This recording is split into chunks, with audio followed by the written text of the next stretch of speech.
6वीं unit है, उसमें हमको क्लाइमेट चेंज से संबंधित चीज़ें पढ़नी है, जलवायु परिवर्तन। तो इसमें जलवायु परिवर्तन क्या है, ग्रीन हाउस इफेक्ट क्या है, ग्रीन हाउस गैसेस क्या है, ग्लोबल वार्मिंग क्या है, और जलवायु परिवर्तन से संबंधित बहुत सारी संस्थाएं कार्य कर रही हैं, वो रिपोर्ट जारी करती हैं। जैसे आईपीसीसी की रिपोर्ट आती है ना, यूएन के कई सारे प्रोग्राम चल रहे हैं।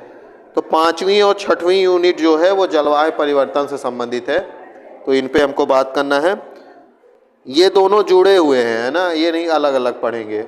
जैसे जलवायु परिवर्तन पढ़ते जाएंगे तो उसी में ग्रीन हाउस गैस पढ़ा देंगे, उसी में ग्लोबल वार्मिंग पढ़ा देंगे, और फिर उसी में रिपोर्ट पढ़ा देंगे, तो दोनों यूनिट एक साथ ख़त्म हो जाएगा। ठीक, हाँ। फिर 2 यूनिट बचेगा जो कि डिजास्टर मैनेजमेंट से संबंधित होगा, तो वो भी ख़त्म हो जाएगा। तो सबसे पहले हम लोग जलवायु परिवर्तन पे शुरुआत करेंगे और धीरे धीरे आगे पढ़ते जाएंगे। बहुत ही महत्वपूर्ण टॉपिक है, एक भारतीय होने के नाते या एक पूरे विश्व का मानव होने के नाते आपको जानना चाहिए जलवायु परिवर्तन, क्योंकि ये बहुत ज्वलंत समस्याएं हैं ना। आप लोग अगर न्यूज़ खोलते होंगे तो अगर कोई भी मीटिंग हो रही है, प्रधानमंत्री जाते रहते हैं मीटिंग में, कभी विदेशों में जाते रहते हैं ना, तो जो भी बातें होती हैं ज़्यादातर बातें इन्वायरमेंट पे ही होती हैं। क्यों? क्योंकि इन्वायरमेंट है तभी हम हैं, पर्यावरण है तभी ना हम हैं। पर्यावरण ना होगा तो हम नहीं रह पाएंगे, क्योंकि ना वायु मिलेगी, ना तो उचित तापमान रहेगा जीवन के लिए। अभी यही तापमान यहाँ का माइनस में चला जाए तो क्या हम लोग रह पाएंगे? नहीं रह पाएंगे, बिल्कुल नहीं रह पाएंगे। और यही तापमान अभी 50 डिग्री सेल्सियस चला जाए तो भी नहीं रह पाएंगे। तो एक निश्चित तापमान रहना चाहिए जीवन के लिए। जीवन क्या, आपको भोजन करना है, जीना बस तो है नहीं, भोजन भी चाहिए। तो जो आप उपजाते हैं फसल उपजाते हैं ना, गेहूँ हो गया, धान हो गया, ये सब एक निश्चित तापमान में उगते हैं और इनके निश्चित तापमान चाहिए, निश्चित वर्षा की मात्रा चाहिए, मिट्टी अच्छी चाहिए। तो ये सब नहीं रहेगा तो कैसे भोजन उत्पन्न होगा? भोजन उत्पन्न नहीं होगा, भोजन नहीं प्राप्त करेंगे तो जीवन संभव नहीं रह पाएगा। यही सब मैटर जो है हम लोग इन सब टॉपिक में पढ़ेंगे। तो हेडिंग हमारी है जलवायु परिवर्तन, जलवायु परिवर्तन, क्लाइमेट चेंज।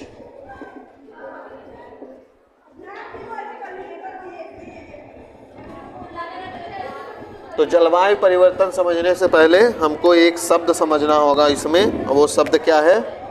जलवायु।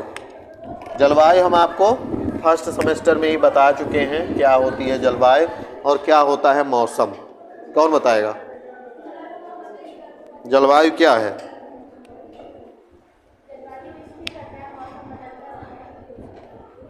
और स्थिर रहता तो जलवायु परिवर्तन की बात क्यों करते?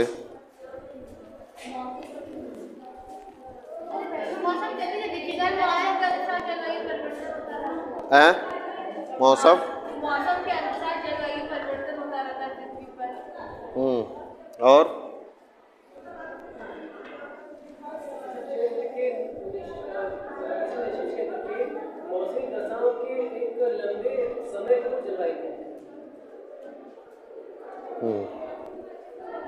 थोड़ा नज़दीक पहुँचे हो, ठीक बता रहे हो, है ना। मौसम में हम लोग क्या देखते हैं? मौसम और जलवायु दोनों में ही सेम चीज़ों का अध्ययन करते हैं, बस उसमें फ़र्क है समय का। जैसे वायुमंडलीय दशाएं होती हैं, वायुमंडलीय दशाएं, इन वायुमंडलीय दशाओं में क्या क्या होता है? इनमें आप देखते हैं नमी क्या है, नमी कितनी है, आर्द्रता, तापमान क्या है ना, वर्षा कितनी हो रही है, ये सब आप क्या वायुमंडलीय दशाएं हैं। मतलब इन सब का वायुमंडल में होता है मात्राएं। वायुमंडल में बहुत सारी चीज़ें होती हैं ना, नमी होती है, गैसें होती हैं, वायुमंडल का तापमान होता है। तो मौसम क्या है? इन्हीं सब में जब परिवर्तन, जैसे अब तापमान बढ़ रहा है धीरे धीरे, तो आप क्या कह रहे हैं? गर्मी का मौसम आ रहा है। गर्मी का मौसम क्यों कह रहे हैं? क्योंकि तापमान बढ़ता जा रहा है ना। बरसात के मौसम में क्या होता है? बारिश होती है, नमी बढ़ जाती है। ठंडी में क्या होता है? तापमान घट जाता है। तो ये जो तत्व हैं वायुमंडलीय, इन्हीं का जब आप कम समय के लिए अध्ययन करते हैं, कम समय बहुत ही कम हो सकता है, 1 घंटे हो सकता है, हर घंटे मौसम बदलता रहता है, 1 दिन हो सकता है, 2 दिन हो सकता है, 1 हफ्ते हो सकता है, 1 महीने हो सकता है।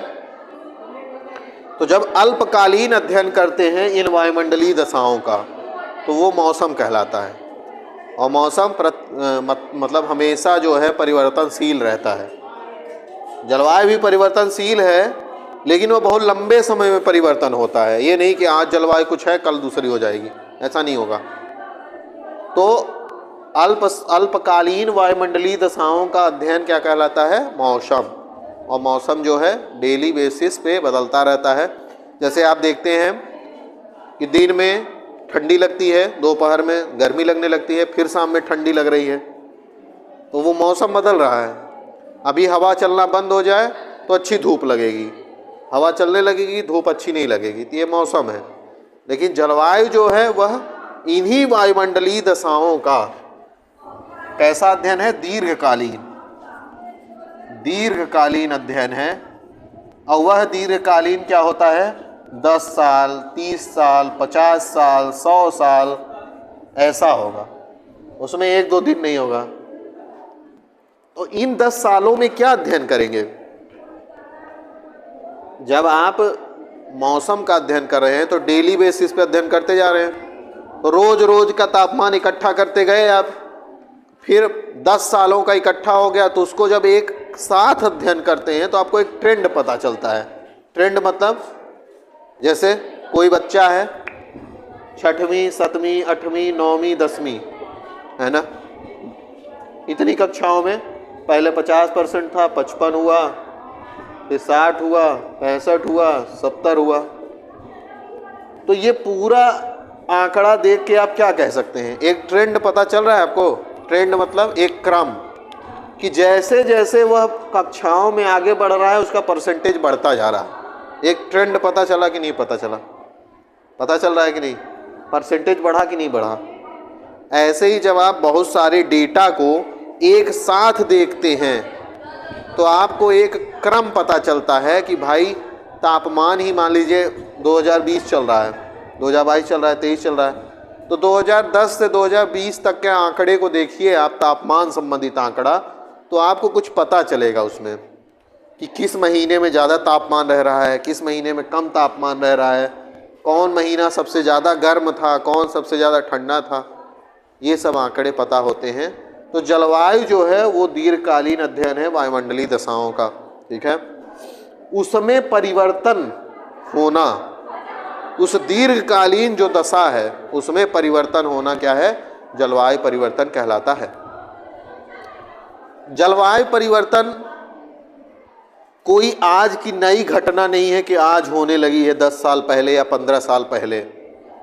जलवायु परिवर्तन एक नेचुरल प्रोसेस है, प्राकृतिक घटना है, जो कि पृथ्वी की उत्पत्ति के साथ ही होती रही है। पृथ्वी की उत्पत्ति हुई जब वायुमंडल बना, जल मंडल बना, जीवन उत्पत्ति हुई। जीवन की उत्पत्ति ही जलवायु परिवर्तन के कारण हुई है। जो विभिन्न प्रकार के जीव जंतु बने हैं वो जलवायु परिवर्तन के कारण ही हुए हैं। धीरे धीरे जलवायु बदलती गई, नए नए जीव विकसित होते गए और जीवन का विकास होता गया। तो ये प्राकृतिक घटना है, और कोई भी चीज़ प्राकृतिक रूप से अगर घटित हो रही है वो नुकसानदेह नहीं होती है। लेकिन समस्या तब उत्पन्न होती है जिसमें मानव हस्तक्षेप हो जाता है। तो जलवायु परिवर्तन एक प्राकृतिक घटना है, लेकिन समस्या अब इसलिए उत्पन्न हो रही है क्योंकि हमारे द्वारा कुछ ऐसे कार्य किए जा रहे हैं जो कि इस परिवर्तन की गति को बढ़ा दिया है। समझ रहे हैं बात? जो जलवायु परिवर्तन होने में 1000 साल लगता, हमने कुछ ऐसा कर दिया है कि वो 100 साल में हो जा रहा है। तो उससे क्या हो रहा है कि समस्याएं बढ़ रही हैं। हमको जल्दी जल्दी समस्याएं झेलना पड़ेगा ना। आपको पता है कि आपका रिजल्ट पेपर जो है आपको बताया जाए कि 6 महीने बाद होगा, लेकिन 5 दिन बाद ये खबर मिले कि नहीं 1 हफ्ते बाद पेपर है, तो आपके सामने समस्या है कि नहीं है। ऐसे ही है जलवायु परिवर्तन। पहले ये था कि पृथ्वी का तापमान, एक चीज समझिए, पृथ्वी पर जो तापमान है वो क्या है, पृथ्वी पर जो तापमान है वह क्या होता है, धीरे धीरे समय के साथ बढ़ता जाता है। वो प्राकृतिक घटना है। एक हम आपको प्रभाव बताए थे, ग्रीन हाउस प्रभाव, वो अभी बताना है, आगे भी बताएंगे। तो ग्रीन हाउस प्रभाव में क्या होता है, ग्रीन हाउस गैसें हैं बहुत सारी, पहले भी बता चुके हैं पहले की क्लासेस में। क्या क्या है ग्रीन हाउस गैसेस में, कार्बन डाइऑक्साइड है, मीथेन है, जलवाष्प है, नाइट्रस ऑक्साइड है, और क्या है, क्लोरोफ्लोरोकार्बन है, परफ्लोरोकार्बन है, बहुत सारी गैसें। इनमें जो सबसे महत्वपूर्ण है वो कार्बन डाइऑक्साइड है ना। कार्बन डाइऑक्साइड ज़्यादा महत्वपूर्ण है क्योंकि ग्रीन हाउस इफेक्ट में इसका ज़्यादा योगदान है, लगभग 60% योगदान इसी का है। तो क्या होता है, पृथ्वी है, अर्थ का वायुमंडल है ना, एटमॉस्फेयर है,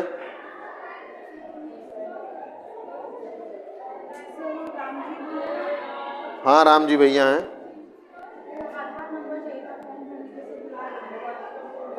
किसका फॉर्म का आधा नंबर, तुम्हारे फॉर्म का, तो ये आधा ये कहाँ से पा गए।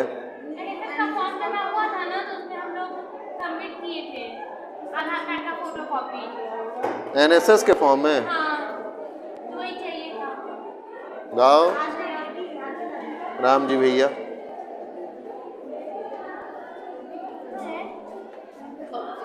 गाओ। तो यही है जो चेंज कर दी है ज्योग्राफी। सूर्य है, सूर्य से किरणें आती हैं, सौरिक विकिरण, उनको क्या कहते हैं, सौरिक विकिरण। सौरिक, इनके लिए जो इन्वायरमेंट में जो वायुमंडल है इसमें बहुत सारी गैसें हैं ना, ये सब गैसें कहाँ हैं, यही हैं, यहाँ पे हैं वायुमंडल में, पृथ्वी के चारों ओर। तो ये जो सौरिक विकिरण है इसकी जो तरंग दैर्ध्य है, वेवलेंथ, तरंग दैर्ध्य, वो क्या है, तरंग दैर्ध्य कम है। ये इनकी तरंग दैर्ध्य क्या है, कम है। इनको लघु तरंग दैर्ध्य विकिरण कहते हैं, मतलब तरंग दैर्ध्य कम है। और जब तरंग दैर्ध्य कम होती है तो आवृत्ति क्या होती है, ज़्यादा होती है। ठीक है, तरंग दैर्ध्य कम है, आवृत्ति ज़्यादा है। ठीक है, आवृत्ति, आप इतना समझिए कि जो सूर्य से विकिरण आ रही हैं वो बहुत तेज होती हैं, उनके पास बहुत ऊर्जा होती है, बहुत तेज़ी से आती हैं। ठीक है, इतना समझ सकते हैं ना। तो बहुत तेज होती हैं, उनके पास बहुत ऊर्जा होती है, इस कारण ये जो गैसें हैं उनको रोक नहीं पाती, और रोक नहीं पाती वो पृथ्वी तक वो आ जाती है, पृथ्वी तक आ गई। लेकिन इसके कारण ये वायुमंडल गर्म नहीं होता है, क्यों, क्योंकि वो डायरेक्ट चली आई हैं, उनको कोई रोकने वाला था नहीं।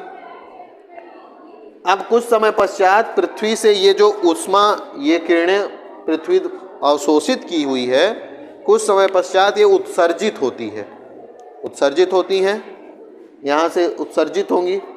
इनको कहते हैं पार्थिव विकिरण। क्या कहते हैं, पार्थिव विकिरण।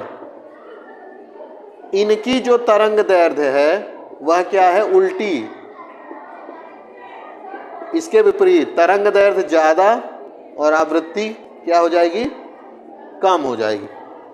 मतलब कि जब वापस ये किरणें जो उत्सर्जित हो रही हैं ये बहुत ही कम ऊर्जा वाली हैं, इनके पास बहुत ऊर्जा नहीं है, धीरे धीरे जाएंगी, और जो आ रही थी बहुत तेज़ी से आ रही थी। तो जब ये वापस जाती है ना, तो ये जो गैसें थी ये अब क्या कहती हैं, नहीं जाने देती हैं, उनको पकड़ लेती हैं। क्यों? क्योंकि वो कम ऊर्जा वाली हो चुकी हैं। लेकिन तापमान इनमें होता है, तापमान होता है लेकिन ऊर्जा कम होती है। ऐसे में जब इनको ये गैसें पकड़ लेती हैं, इन तरंगों को अवशोषित कर लेती हैं, तो उसके कारण ये जो वायुमंडल है इसका तापमान क्या होता है? बढ़ जाता है।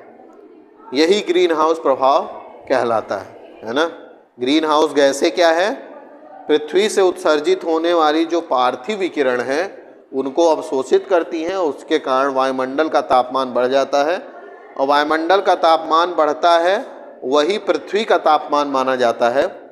जो एक्चुअल में आप पृथ्वी का तापमान मानते हैं जिसको, वो पृथ्वी के पास वाली जो वायुमंडल की परत है उसका तापमान होता है। ठीक है ना। पृथ्वी का तापमान जो है वो वायुमंडल का तापमान कैलकुलेट करते हैं, है ना। तो ये ग्रीन हाउस प्रभाव कहलाता है। ग्रीन हाउस प्रभाव का यूज और कहाँ किया जाता है? जो ठंडे प्रदेश हैं वहाँ पे ग्रीन हाउस प्रभाव प्रयोग किया जाता है, इफेक्ट। कैसे?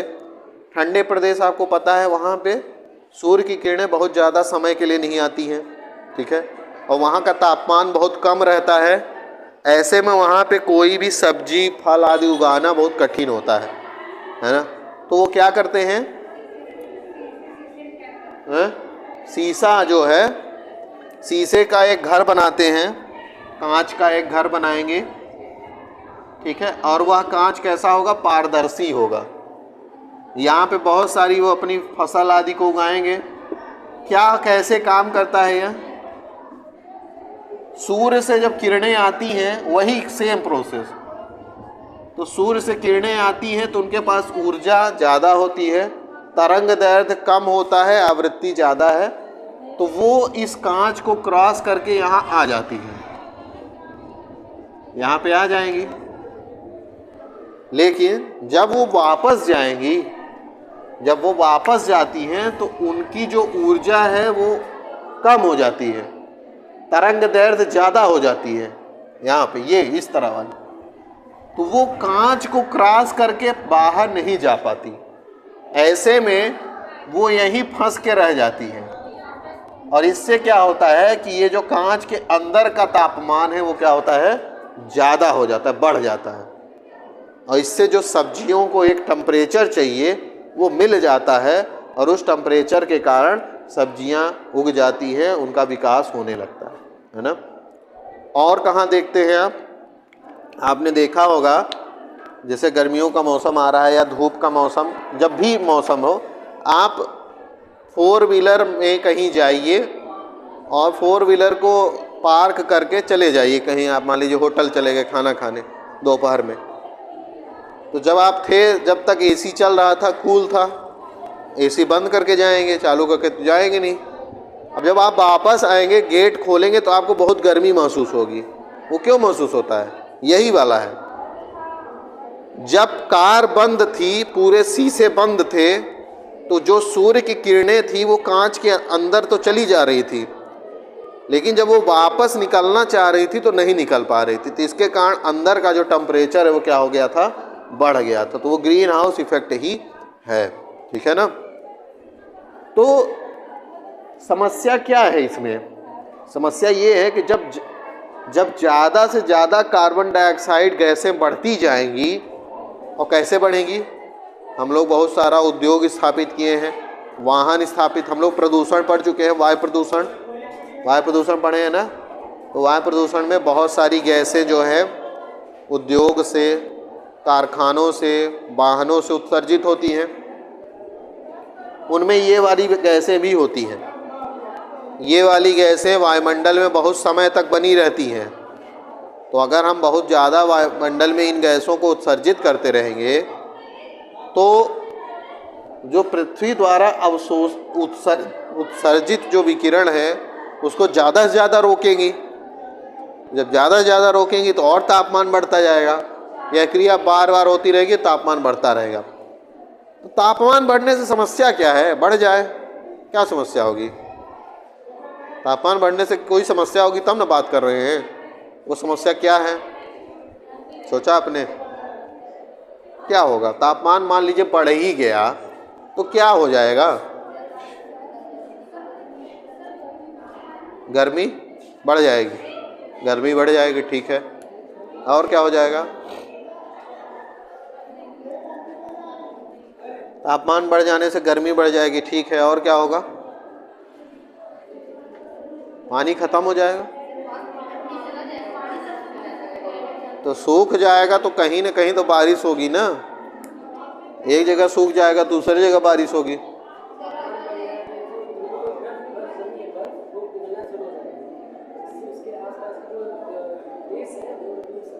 हाँ, ये समस्या है एक भाई। जो बहुत सारा क्षेत्र बर्फ से ढका हुआ है, अगर तापमान पृथ्वी का बढ़ जाएगा तो वो पिघलने लगेगा। वो पिघल ही रहा है, पिघलने क्या लगेगा, पिघल रहा है।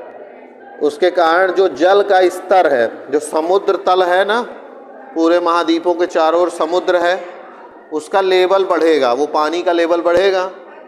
तो जैसे मान लीजिए अभी ये भारत का मैप है, इसके चारों ओर यहाँ पानी भरा हुआ है यहाँ तक।